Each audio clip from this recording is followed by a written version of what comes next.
Hosanna, Hosanna. Alléluia. Alléluia. Yeah, Hosanna, Hosanna. Alléluia. Hosanna. À l'agneau. Jésus. Immolé, Hosanna. Hosanna. Jésus est. Il est ressuscité. Il est ressuscité. L'agneau immolé. Alléluia. Alléluia. Sois honoré, sois exalté. Tu mérites, Seigneur, l'adoration. Nous célébrons ton nom ce soir. Tu mérites, Jésus. Et nous t'acclamons parce que tu es roi. Nous t'acclamons, Seigneur. Nous t'acclamons, Jésus. Amen. Alléluia. Que Dieu nous bénisse abondamment. Oh mon Dieu, je disais que Dieu nous bénisse abondamment. Alors nous sommes à notre 12e jour ce soir de cette marche de 25 jours et nous serons en train de clôturer le dimanche 1er février, mais ça sera le soir, alors que ce dimanche qui vient, nous serons ici le matin de 8h30 à 11h30. Il ne faut pas confondre les choses. Nous sommes en train de parler du triomphe du lion de Juda. Le triomphe du lion de Juda, ainsi que les récompenses des vainqueurs. C'est un seul thème, les triomphes du lion de Juda, ainsi que les récompenses des vainqueurs. Nous saluons la présence du pasteur Jean de Dieu. Que Dieu le bénisse abondamment. Quelqu'un acclame? Merci de le faire. Merci de le faire. Alors regarde,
pleure point. Voici les lions de la tribu de Juda, le rejeton de David, a vaincu pour ouvrir le livre et c'est cette sceau.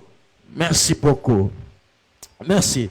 Alors, j'étais en train, parce que ce n'est pas ma première intervention, je crois ça doit être la 3e intervention depuis que ces assises ont commencé. Et je suis en train de parler de 3 batailles de Jésus dans la Bible. Je dis que lorsqu'on parle du lion qui a vaincu, ce lion-là de la tribu de Juda qui a vaincu, c'est Jésus-Christ qui y a vaincu. Mais on ne peut pas vaincre si on ne parle pas des batailles, ni si on ne parle pas des combats. C'est ainsi que je te dis, Jésus dans la Bible a 3 grandes batailles qu'il doit livrer. Et ça, c'est très important. Chaque enfant de Dieu, si je reviens là-dessus, c'est pour que tu retiennes ça, que tu fixes ça et que ça soit une connaissance dans ta tête, dans ton esprit et aussi dans ta vie. C'est que la naissance de Jésus, l'existence de Jésus, la présence de Jésus dans la Bible, c'est pas quelque chose qui s'est fait au hasard, mais c'est parce que il a 3 grandes batailles qu'il doit livrer. Que Dieu bénisse. Que Dieu bénisse. 3 grandes batailles Et la première bataille, nous avons dit que c'est une bataille qu'il a livrée à la croix, parce que la première venue de Jésus, c'était pour livrer la première bataille, et à son retour, il va livrer les 2 autres batailles. Donc, la bataille de la croix, c'était la victoire ou le triomphe. Je voudrais d'ailleurs qu'on sache, je l'ai dit depuis le premier jour, qu'il y a la différence entre le triomphe ainsi que la victoire. Le triomphe est supérieur à la victoire, parce que la victoire, oui, c'est avoir le dessus sur son ennemi, mais quand on parle du triomphe, on a la victoire et puis l'honneur nous accompagne. C'est pour cette raison, cette année, tu vas triompher et l'honneur va t'accompagner. Tu n'as pas compris. Je disais, tu ne vas pas vaincre, mais tu vas triompher. Tu n'as pas compris. Je disais que tu ne vas pas vaincre, mais tu vas triompher. C'est pour cette raison, chaque année, tu as toujours vaincu, parce que celui qui te combat n'a jamais eu la supériorité sur toi, sinon il t'aurait déjà tué. Le fait qu'il ne t'ait pas tué, c'est que tu as toujours vaincu, mais cette année, ça sera le triomphe pour que la victoire ainsi que l'honneur puissent aussi t'accompagner. Que Dieu bénisse.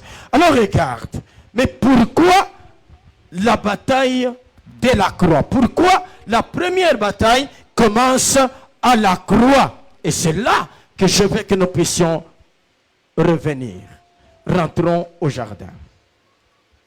Rentrons au jardin. Nous sommes en Éden. C'est là que nous voyons l'homme. On nous présente l'homme comme étant créé de la poussière. Donc il est formé de la poussière. C'est que Dieu rassemble la poussière et Dieu fait l'homme. Quand il rassemble la poussière, il fait l'homme. Alors tu vas comprendre que la poussière là, c'est tout un peuple. Amen. La poussière, c'est tout un peuple. Ésaïe chapitre 40, le verset 15. La poussière, c'est tout un peuple. Ésaïe chapitre 40, le verset 15e. La poussière est définie là-bas comme étant la nation ou les nations. Très bien. Les nations, c'est ça. La Bible dit, voici, les nations sont comme une goutte d'un seau. Elles sont comme de la poussière. C'est que la poussière égale les nations. Et les nations égale la poussière. C'est que quand on parle de la poussière, on voit les nations. Et quand on parle des nations, on voit tous ceux-là qui sont sortis d'Adam. Parce que Adam représente l'humanité. Adam représente les nations sur la terre. En d'autres termes, nous sommes la poussière. Amen. Alléluia. Nous sommes la poussière. Genèse chapitre 3, le verset 19. Genèse chapitre 3, le verset 19. Je t'ai dit que je vais y aller très lentement. Mon problème, c'est que tu puisses comprendre. Regarde Genèse 3, 19. La Bible dit ceci. C'est à la sueur de ton visage que tu mangeras du pain, jusqu'à ce que tu retournes dans la terre, d'où tu as été pris, car tu es poussière, et tu retourneras dans la poussière. Amen. Qui est poussière? Qui est poussière? C'est l'homme. C'est l'homme qui est poussière. Mais regarde, Genèse chapitre 3, le verset 15. Genèse chapitre 3, le verset 15, ainsi que le verset 16. La Bible dit, je mettrai inimitié entre toi et la femme, entre ta postérité et sa postérité. Celle-ci t'écrasera la tête et tu lui blesseras les talons. Ici, on parle de deux postérités, la postérité de la femme et la postérité du serpent. C'est que la postérité de la femme et la postérité du serpent doivent être des ennemis et ils doivent combattre. Et dans cette bataille-là, il y a une postérité qui écrasera la tête et puis une autre postérité va blesser les talons. Que Dieu bénisse. Que Dieu bénisse. Maintenant, regarde ce qui se passe. Lorsque l'homme a péché dans le jardin, Dieu vient, il prend le pouvoir, il donne à Satan sur l'homme. C'est ça, le serpent qui reçoit le pouvoir, qui reçoit la supériorité, qui reçoit la domination sur l'homme. Je crois que tu connais ces choses. Mais on devait rentrer là pour que tu comprennes. Pourquoi la première bataille, c'est celle qui est livrée à la croix. Parce que dans les 3 batailles de Jésus, la première se livre à la croix. Et j'aimerais que tu saches que la croix, c'est un endroit extraordinaire. Amen. Alléluia. Alléluia. Ainsi, quand il pêche, Dieu vient, il dit au serpent que toi, tu marcheras ou tu vas ramper sur la terre, ton ventre sur la terre, mais tu mangeras la poussière. Donc le diable doit manger la poussière. Ce diable-là, c'est ça le serpent. Il doit manger la poussière. Mais entre-temps, quand Dieu regarde l'homme, il lui dit, tu es poussière, n'est-ce pas? En réalité, la nourriture du serpent que Dieu lui donne, c'est l'homme. Très bien. C'est que l'homme devient la nourriture du serpent. Que Dieu bénisse. Oh, que Dieu bénisse. J'aimerais que tu saches que cette année, tu ne seras jamais sa nourriture. Tu n'as pas compris. Je dis que cette année, tu ne seras jamais sa nourriture. Alors regarde, donc le serpent doit manger la poussière. Il doit manger l'homme en réalité. Mais dans la Bible, manger, c'est dominer. Manger, c'est régner sur. Manger, c'est avoir le pouvoir sur. Manger, c'est avoir l'autorité sur. C'est ça que Dieu était en train de dire à Satan, je te donne le pouvoir sur l'homme. C'est que Satan reçoit une sorte de supériorité sur l'homme. Et le diable devait régner sur l'homme. Et depuis ce jour-là, le diable devient l'homme fort. Il devient l'homme fort et l'homme devient faible. Ce n'est pas venu de lui-même, mais c'est Dieu qui lui a donné le mandat. Dieu a donné à Satan le mandat de devenir un homme fort. Regarde avec moi Ésaïe chapitre 14. Ésaïe chapitre 14. Versets 4, 5 et 6. Regarde. La Bible dit, alors tu prononceras ces chants sur le roi de Babylone et tu diras, et quoi? Le tyran n'est plus. L'oppression a cessé. L'Éternel a brisé les bâtons des méchants, la verge des dominateurs. Celui qui, dans sa fureur, frappait les peuples par des coups sans relâche, celui qui, dans sa colère, subjuguait les nations et poursuivit sans ménagement. Amen. Alléluia. Ici, celui qui frappait, c'est le diable. Parce que il avait reçu l'autorité, il avait reçu le pouvoir, il avait reçu la puissance, c'est que il devait régner. Merci. Il devait régner sur l'homme. Il a reçu le pouvoir et l'autorité sur l'homme. Je dis que ce n'est pas un homme qui a donné le pouvoir et l'autorité à Satan, mais il a reçu ça de Dieu. Dieu est venu, il lui a dit, l'homme là, c'est la poussière, et toi là, tu vas manger la poussière. C'est que tu mangeras l'homme. En d'autres termes, tu régneras sur l'homme, tu domineras sur l'homme, tu auras le pouvoir et la supériorité sur l'homme.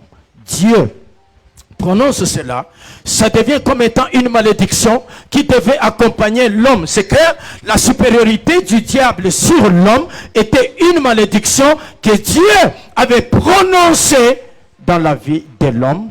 Et toute l'ancienne, dans la loi plutôt, et dans toute l'ancienne alliance, voulais-je dire, l'homme est resté sous cette malédiction. Ça veut dire, le diable était plus fort, le diable frappait. Le diable frappait. C'est pourquoi la Bible dit, celui qui dans sa fureur frappait les peuples. Hein? C'est que dans la loi, les peuples subissaient les frappes du diable parce que le diable était plus fort et celui qui était puissant, pas parce que il est devenu de lui-même, mais puissant parce que c'est une malédiction que l'homme devait subir, et puis lui, il devient supérieur à l'homme et il devait frapper l'homme. C'est que l'homme est resté en train de souffrir toute l'ancienne alliance dans la loi. L'homme est resté en train de souffrir. Pourquoi? Parce que le diable était plus fort et le diable frappait l'homme. Le diable frappait l'homme. Le diable frappait l'homme. Mais maintenant, quand Jésus vient, c'est pour que cette saison puisse s'arrêter. C'est que quand Jésus vient, qu'est-ce qu'il fait? Matthieu chapitre 12. Regarde maintenant ce que Jésus fait. Parce que quand il vient, il trouve un homme fort. Mais qu'est-ce qu'il doit faire?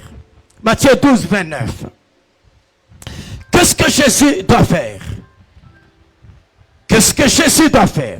Regarde maintenant. La Bible dit, comment quelqu'un peut-il entrer dans la maison d'un homme fort et piller ses biens? Nous avons dit, l'homme fort c'était qui? C'était le diable. Ah, c'était le diable qui était l'homme fort. Mais maintenant, Jésus dit, comment quelqu'un peut-il entrer dans la maison d'un homme fort et piller ses biens sans avoir auparavant lié cet homme fort? Alors seulement il pillera sa maison.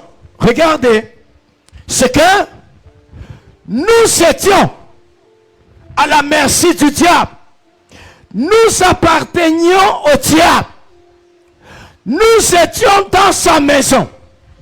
Et nous, et ce qui nous appartenait, ça veut dire, et toi, et ta joie, et ton bonheur, et ta santé, et ton mariage, et tout ce qui va avec, tout ce qui est attaché à ta vie, tu étais dans la maison de l'homme fort, et étant dans la maison de l'homme fort, c'est que tu étais sous la domination du diable. Voilà, être dans la maison de l'homme fort. Amen. Maintenant, quand Jésus vient, le rôle de Jésus, c'est quoi? Il doit piller cette maison-là. C'est la maison de l'homme fort, mais Jésus doit la piller. Mais avant de piller, il doit lier d'abord l'homme fort. Amen. Alléluia. Alléluia. C'est pour cette raison, lier l'homme fort, c'est le neutraliser. C'est pas ça? Lier l'homme fort, c'est le rendre faible. C'est pour cette raison, à la croix, quand on dit, il a dépouillé. Ah, dépouiller, c'est affaiblir. C'est que l'homme fort a été lié à la croix. Et étant lié à la croix, Jésus était devenu capable de piller maintenant la maison de cet homme, c'est-à-dire de sortir toi de cette maison, sortir ton argent de cette maison, sortir ton mariage de cette maison, sortir tes finances de cette maison, sortir ta santé de cette maison. Et moi je crois, à partir de ce soir, tu n'es plus dans la maison de l'homme fort. T'as pas compris?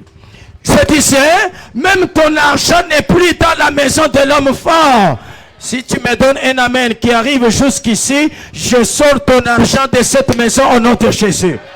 C'est que quand Jésus vient, il va à la croix. C'est lui, en réalité, qui est l'agneau. Qu'est-ce que je dis? Le lion de la tribu de Juda. Mais souviens-toi qu'avant-hier, je te dis, s'il reste lion, il ne vaincra pas. Il faut qu'il s'associe à l'agneau pour qu'il puisse vaincre.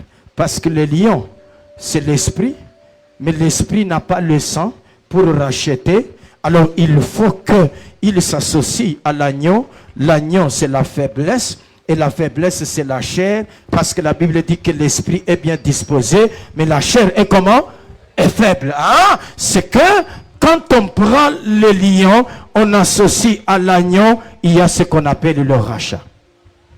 Et il y a ce qu'on appelle le triomphe. Que Dieu bénisse. Alors voilà le processus de la rédemption, le processus du rachat.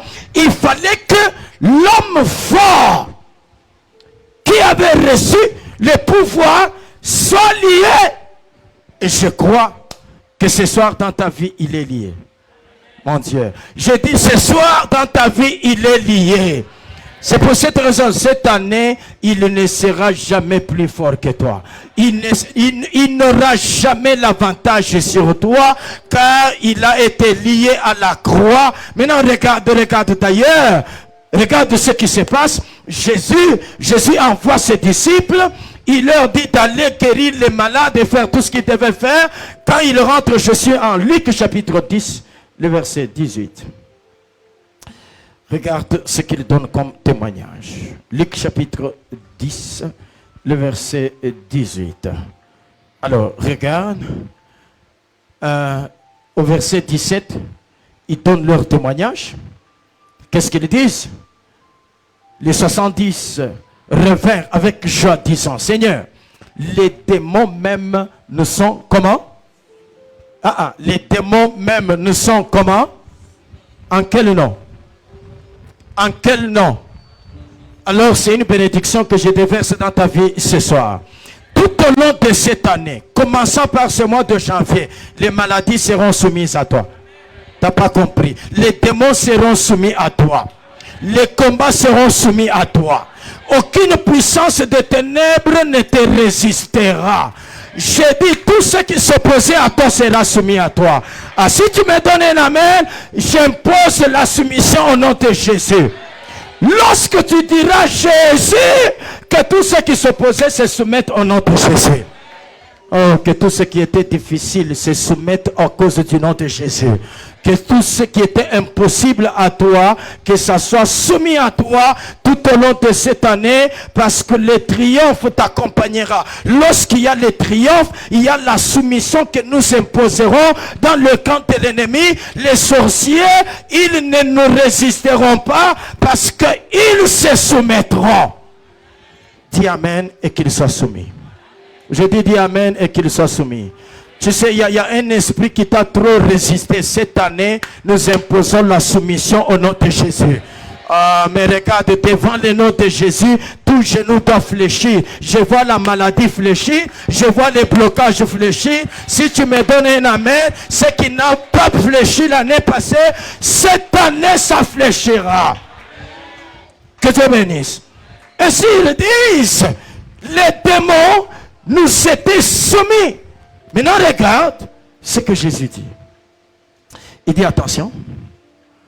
Attention. Qu'est-ce que je faisais? Allez-y avec moi. Je fais quoi?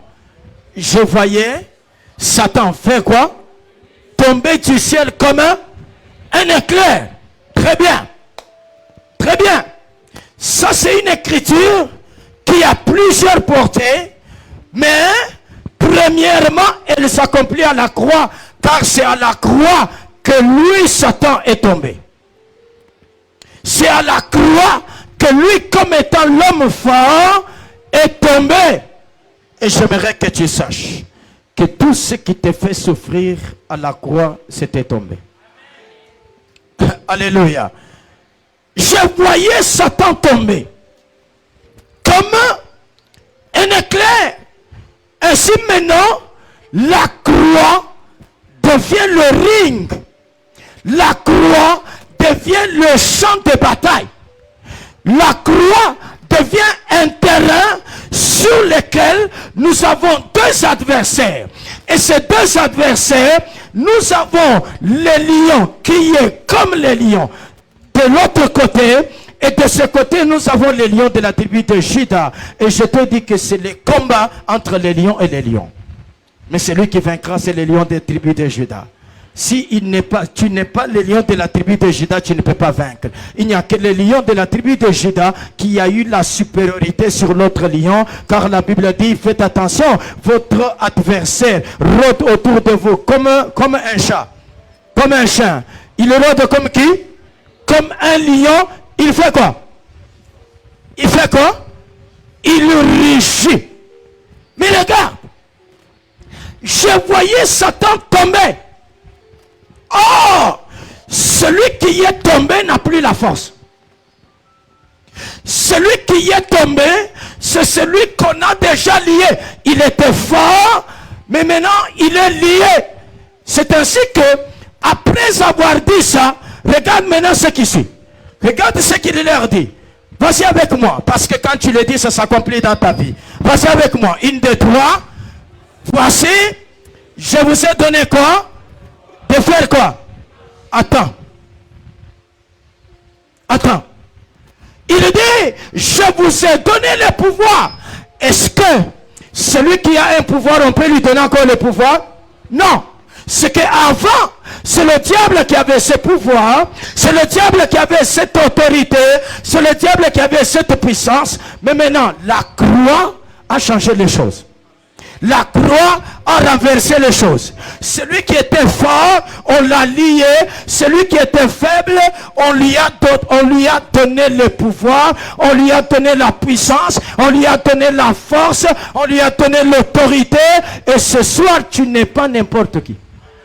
Mon Dieu, regarde, cette année, je te dis, cette année, ne marche pas comme un chien. Cette année, ne marche pas comme un loup. Mais tu dois marcher comme un lion parce qu'en réalité, tu es un lion. Oh mon Dieu, est-ce qu'un lion peut me donner un bon amen? Écoute, cette année ici, j'ai dit même en route, marche comme un lion. Que Dieu bénisse. Que Dieu bénisse. Mais maintenant, regarde. Cette bataille-là, à la croix, elle a consisté en quoi? Si le lion de la tribu de Juda a vaincu, il a vaincu en faisant quoi? C'est que la première phase de la bataille ne tue pas l'ennemi. Le diable n'a pas été tué à la croix. Jésus n'a pas tué le diable. Ce n'était pas ça l'objectif. C'est que pour la première bataille, il frappe. Et quand il frappe, il y a une chose qu'il doit faire. Souviens-toi que nous avons lu qu'il doit écraser la tête, n'est-ce pas? Très bien.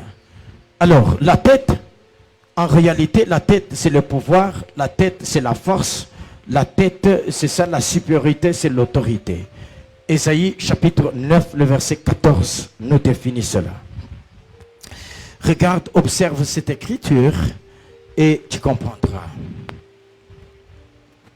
Je te dis que je vais lentement pour que tu comprennes. Alors regarde, on dit l'ancien et les magistrats, c'est la tête, n'est-ce pas? C'est que l'ancien et les magistrats, c'est le pouvoir, n'est-ce pas? Alors, si c'est la tête, c'est que c'est le pouvoir. Mais on dit que les prophètes qui enseignent les mensonges, c'est la queue, n'est-ce pas? Très bien. Alors, vous allez maintenant voir que, en réalité, à la croix, Jésus a écrasé la tête du serpent. Et en écrasant la tête du serpent, il a dépouillé le diable de ce qu'il avait comme force, de ce qu'il avait comme pouvoir, de ce qu'il avait comme autorité. En réalité, c'est ça les lier, c'est ça lui ravir le pouvoir, c'est ça les dépouiller. Donc tout ce verbe-là, c'est affaiblir l'ennemi. C'est là que je te dis, la mort de l'agneau dans Exode chapitre 12 ne tue pas Pharaon. Pharaon ne meurt pas lorsque l'agneau meurt en Égypte. Mais celui qui meurt, c'est le premier-né de Pharaon. Or, le premier-né, c'est la force. Le premier-né, c'est la vigueur. C'est qu'à la croix, Jésus n'a pas tué le diable, mais il l'a ravi.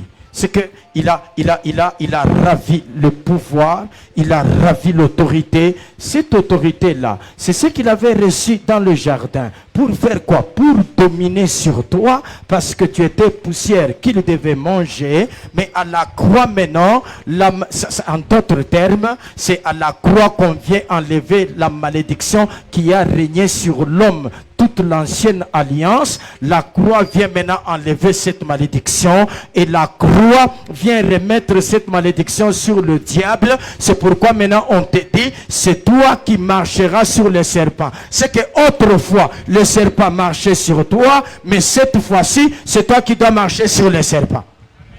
Tu n'as pas compris. Alors cette année tu marcheras sur le blocage. Ça t'as pas compris. Tu marcheras sur les maladies. Non, cette année, tu marcheras sur ce qui a marché sur toi. En d'autres termes, ce qui t'a fait souffrir hier, cette année, c'est toi qui vas le faire souffrir. Si tu me donnes un très bon amen, tu marcheras sur la mort. Tu marcheras sur les barrières. Tu marcheras sur les oppositions. Tu marcheras sur tout ce qui ne voulait pas que toi tu évolues. Cette année, tu marcheras sur ça. Que Dieu bénisse. C'est que les choses changent. En réalité, il triomphe. Et quand il triomphe, il fait que toi, maintenant, tu reprennes le pouvoir que tu avais au commencement. C'est que Dieu vient pour te rétablir dans ce que tu avais perdu. Parce que en créant l'homme, il lui a dit, domine, règne, assujetti. Mais après le péché, il vient, il dit à Satan, domine maintenant sur lui. C'est que l'homme perd ce qu'il avait reçu au commencement. Mais à la croix, on remet à l'homme ce qu'il avait perdu. C'est pour cette raison, nous croyons que c'est à la croix que l'homme a reçu le jardin qu'il avait perdu. Parce qu'on avait chassé l'homme du jardin, mais à la croix, on le remet dans le jardin. Si tu me donnes un bon amen, on te remet dans ce qui... Oh mon Dieu. Mon Dieu, que Dieu te remette dans ce que tu as perdu. Et c'est comme ça que le pouvoir te revient. Le pouvoir te revient. Ainsi, le triomphe du lion de Juda, c'est cette victoire avec honneur. Je te dis que le triomphe est supérieur parce que il est accompagné des honneurs. Regardez ce qui se passe. Lorsque David frappe Goliath, ça ne s'arrête pas là-bas. C'est une victoire, mais les femmes doivent chanter, n'est-ce pas? Quand les femmes chantent, c'est en l'honneur de la victoire qu'il a eue, ça devient un triomphe parce que c'est une victoire qui est accompagnée de chants, d'allégresse, de chants de joie. On dit, tel a tué ces 1000, mais pour David, il a tué ces 10 000. En d'autres termes, David qui a tué ces 10 000, c'est un honneur qui l'accompagne. Je répète encore, que l'honneur t'accompagne cette année. Que Dieu bénisse. Oh, que Dieu bénisse. Ainsi, vous allez voir que depuis lors, la tête est écrasée. La tête du serpent est écrasée.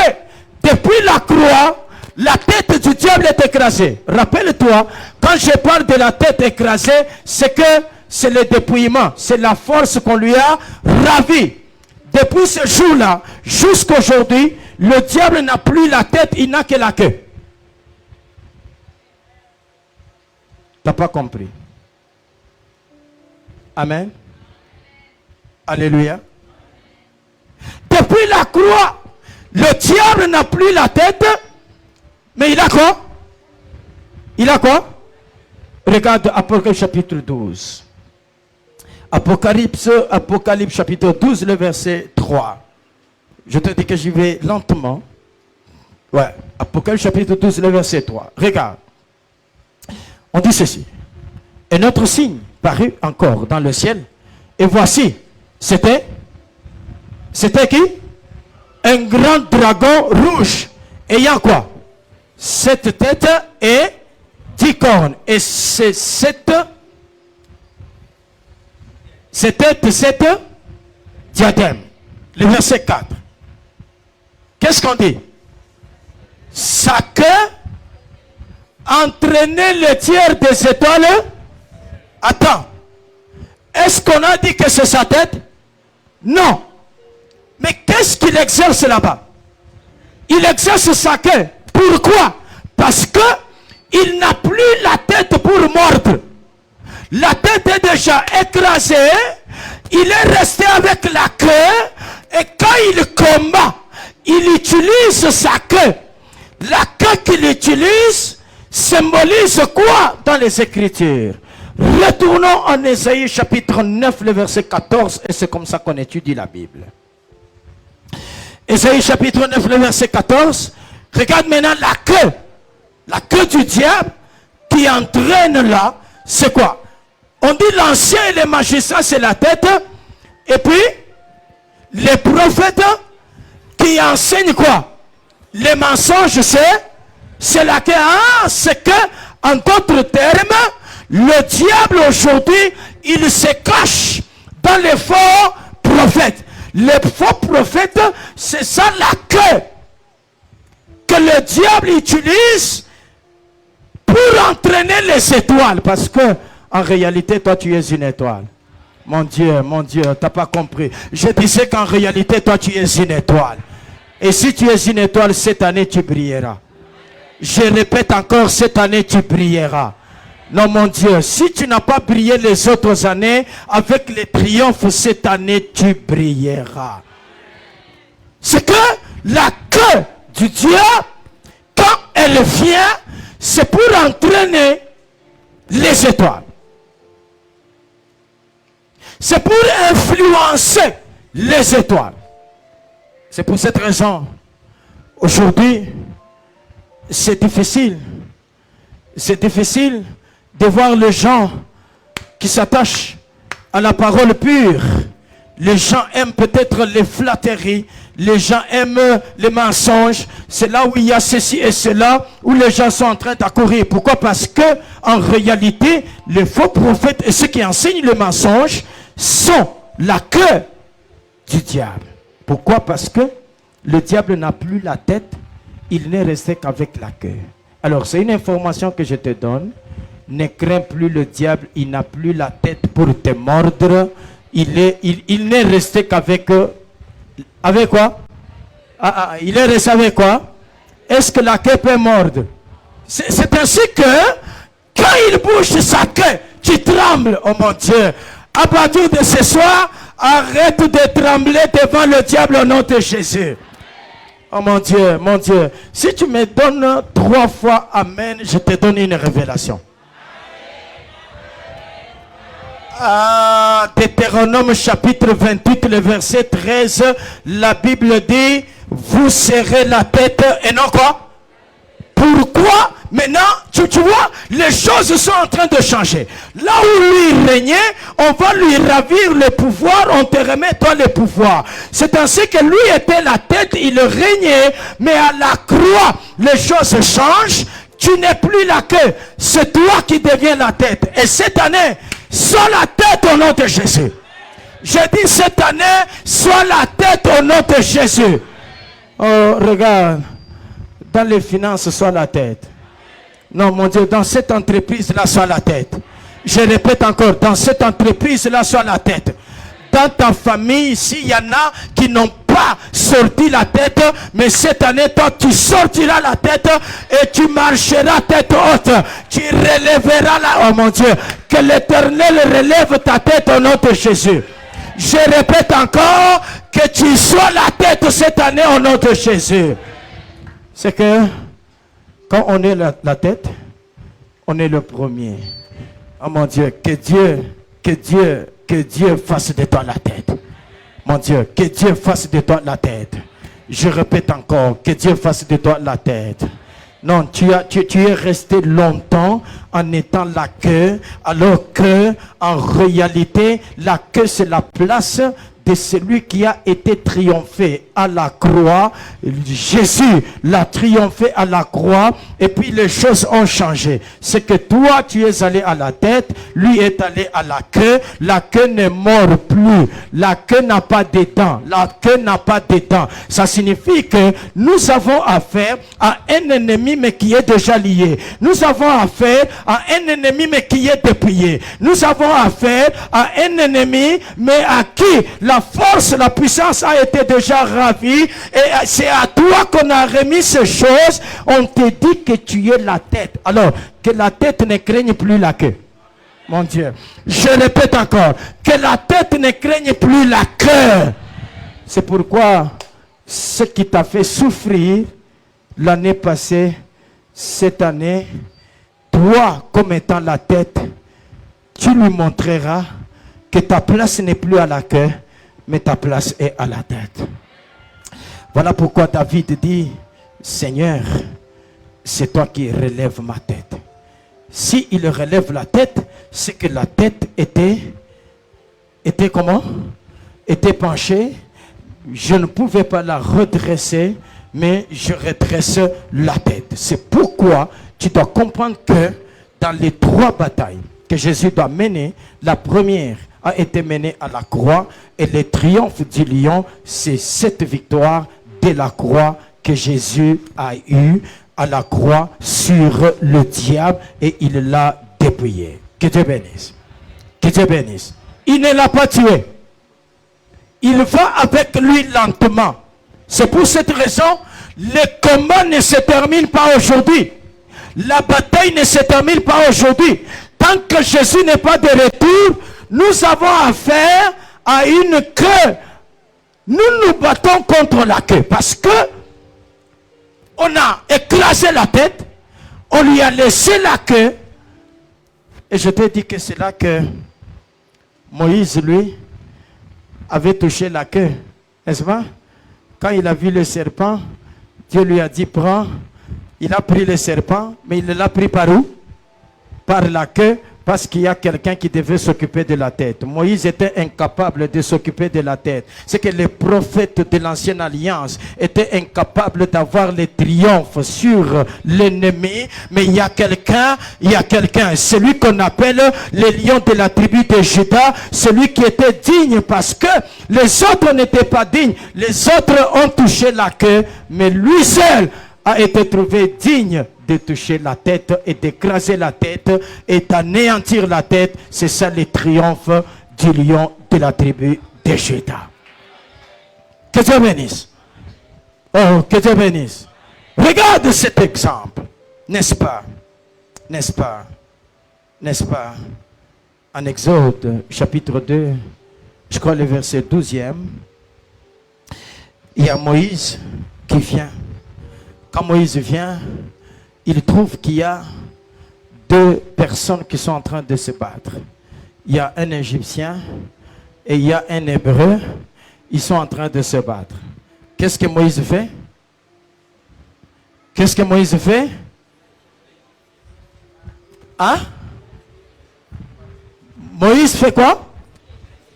Ah, il tue l'Égyptien. Mais en réalité, entre l'Égyptien et l'Hébreu, qui frappait l'autre? C'est l'Égyptien qui frappait l'Hébreu. Vous voyez?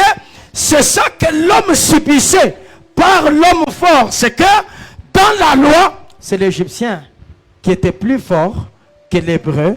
Mais Moïse étant Jésus, quand il arrive, il comprend que ici, il doit frapper. C'est lui qui frappe l'Hébreu et il doit libérer l'Hébreu. C'est pour cette raison, à la croix, tu as été libéré et l'ennemi a été frappé. Si tu me donnes un bon amen, qu'il reçoive encore des coups ce soir au nom de Jésus. Oh mon Dieu, je dis, si tu me donnes un très bon amen, que tous les sorciers qui ne veulent pas que tu évolues, ce soir, ils reçoivent des coups de marteau au nom puissant de Jésus. Amen. Alors regarde, pour finir, et nous prions, 1 Samuel chapitre 5. 1 Samuel chapitre 5. Le verset 1er. Regarde avec moi. les Philistins prirent l'arche des dieux et ils la transportèrent d'Ebenezer à Asdod.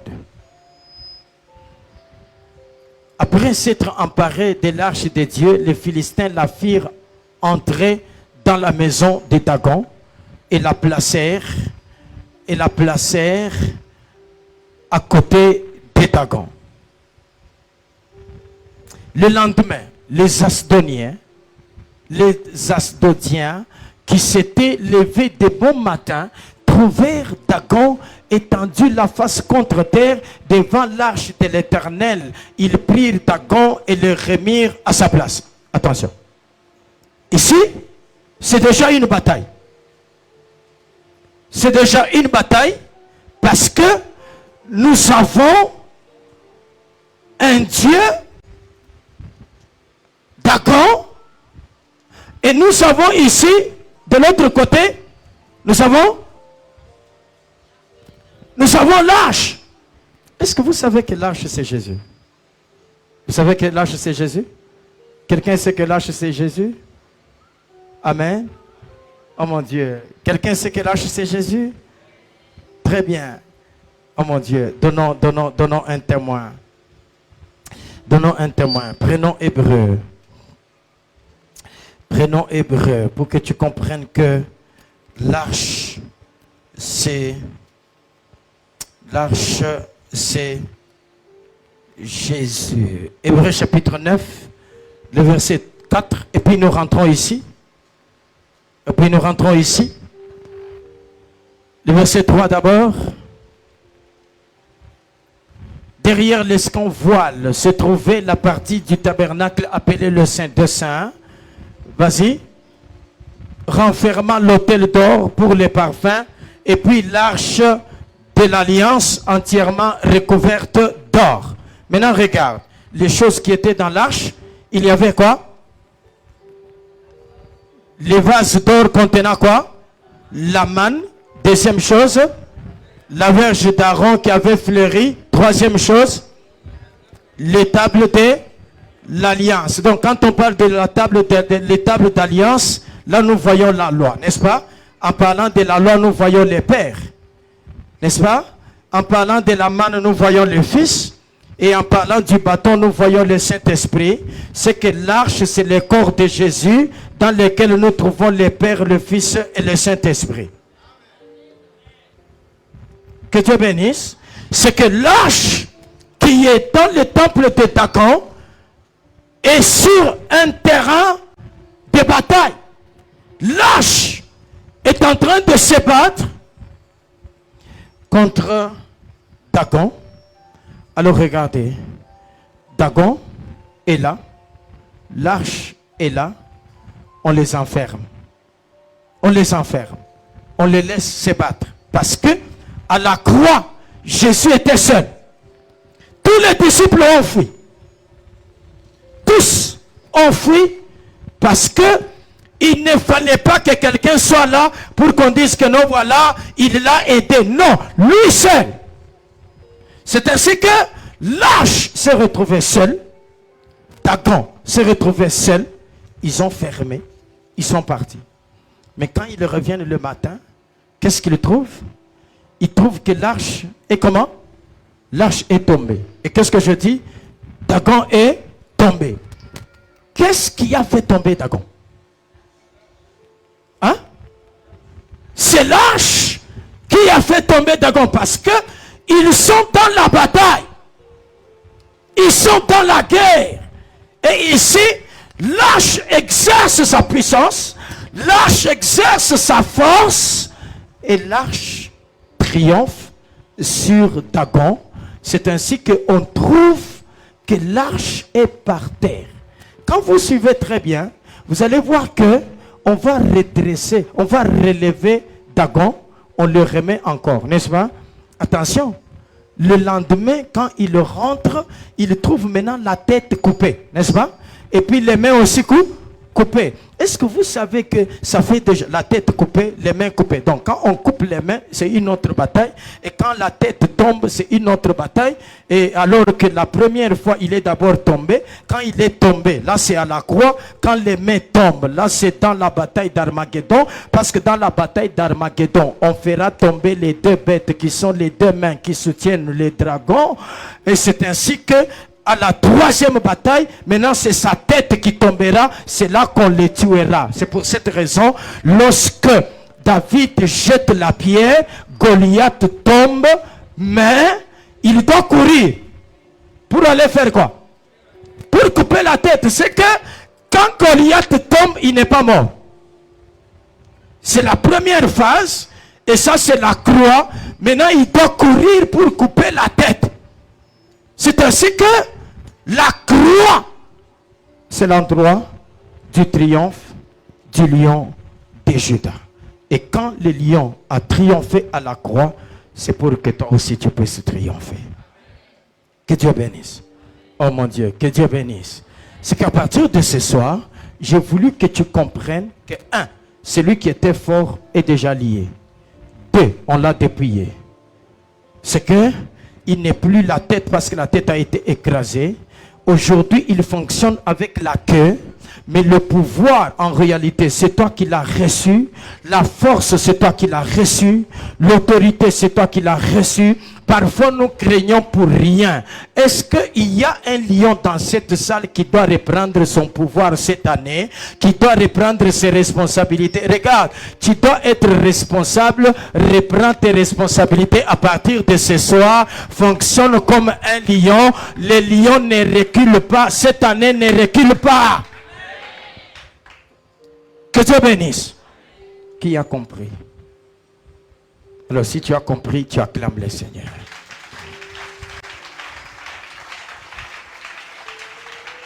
Et pendant que tu acclames là, pendant que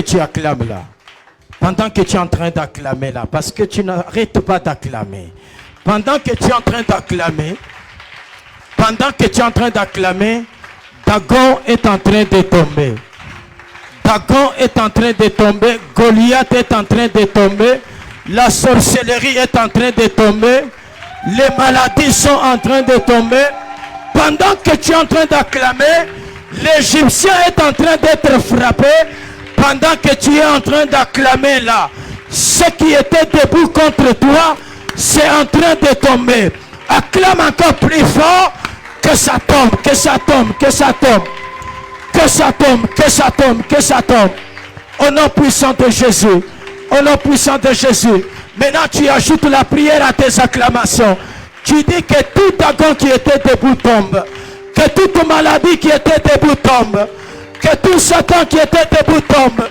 Que toute sorcellerie qui était debout tombe. Je ne sais pas ce qui était debout. Je ne sais pas ce qui t'a fait souffrir. Je ne sais pas.